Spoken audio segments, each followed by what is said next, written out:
parts. Keep those tools handy. We're back in the garage with Bodie Stroud.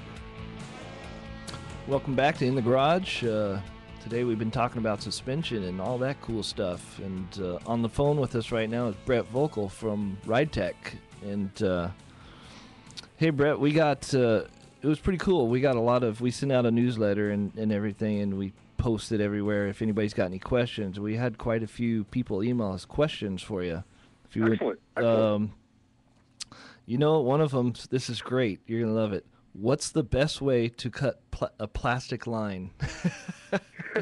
Well, you know, we actually have a dedicated airline cutter that's available. But if you don't have one, here's a couple ways not to. You know, side cuts that you cut, wires and stuff with, yes, makes a terrible jagged cut. You want a really nice, clean, crisp, straight cut. Yes. A razor blade will do it, a really sharp knife, but, don't, you got to be careful with it because that's where leaks occur. Air ride systems sometimes get a reputation for leaking. It's always at the fitting. Yep. It's just always at the fitting, and that's the number one cause is a poorly trimmed airline. Yes, I can attest to that. Yep. Let's see what else we got here. Your 3-position controller. Tell us a little bit about that and what that does for people that don't know what it is. Okay, well, the Ride Pro system is an electronic leveling system, and it works based on air pressure and ride height sensors. Now, the ride height sensors are optional because, frankly, there's a lot of cars out there that will level up to fine on air pressure, so you don't have to go to the expense or trouble of adding the ride height sensors. But the E3 is compatible with both, and it's really the only system that will level as a function of both of those inputs instead of just one way or the other. Yeah. If you level a car up only with ride height sensors, you can get what's called cross-loading. You can get, let's say, for example, 100 PSI in the left rear and 100 PSI in the right, and have 50 in the diagonal corners. The car will still be level. It'll drive really stupid because it has radically different spring rates. So our system looks at both air pressure and ride height and levels the car up accurately and correctly. Okay. Wow. And then, you have 3 presets, 1, 2, and 3.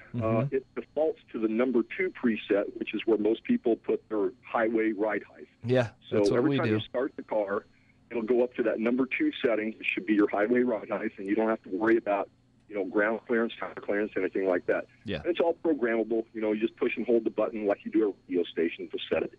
Yeah. And, we usually set it up like that. We will usually set number 1 for like a show height if you want to slam it on the ground, and then number 3 for like a driveway if you're going into a steep driveway or something. Yep.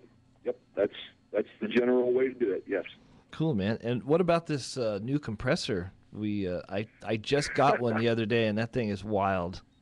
Yeah, the AMK compressor, there again, that was born out of necessity. We were using pumps compressors.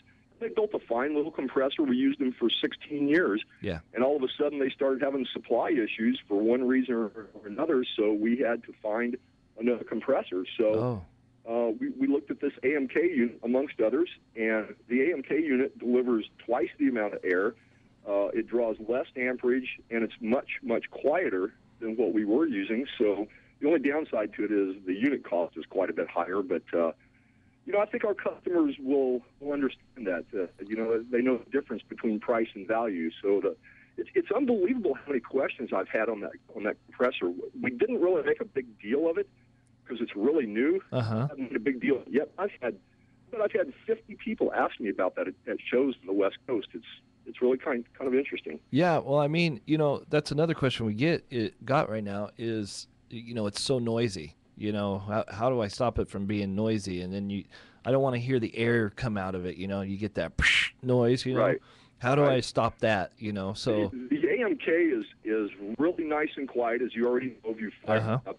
And as far as the air releasing when you hit the buttons, I don't have anything specific for it because we haven't determined it to be a problem. But if you go into a Granger or a McMaster car, they sell these little sintered bronze mufflers that you can screw into an airport, which will quiet that down considerably. I probably ought to stock some of those because Yeah, you probably should. You'd probably, I probably should. Now that I think of it. Because we just bought some for a car actually. So the person was kind of they're a couple bucks a piece or yeah, something. Yeah. Not a big deal. Hey, a couple bucks, and someone in your position and all the, your recognition you guys are getting right now, shoot, that could add up.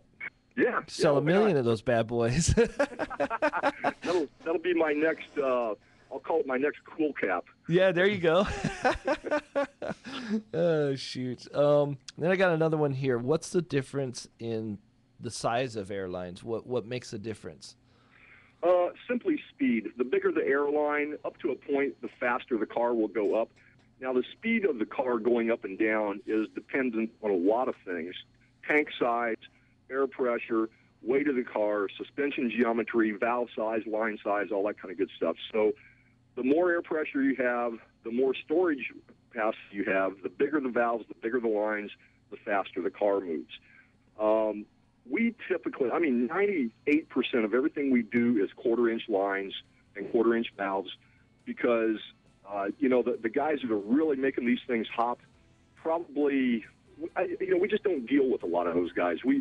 Our customers are more into the handling and the ride quality and, a little more controlled situation. The problem with speed is it really makes it hard to hit a ride height target. Yeah.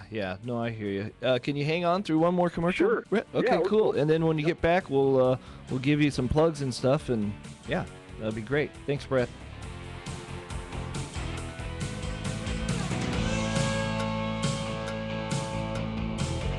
Take your carb out of the cleaner quickly, because we'll be right back in the garage with Bodie Stroud.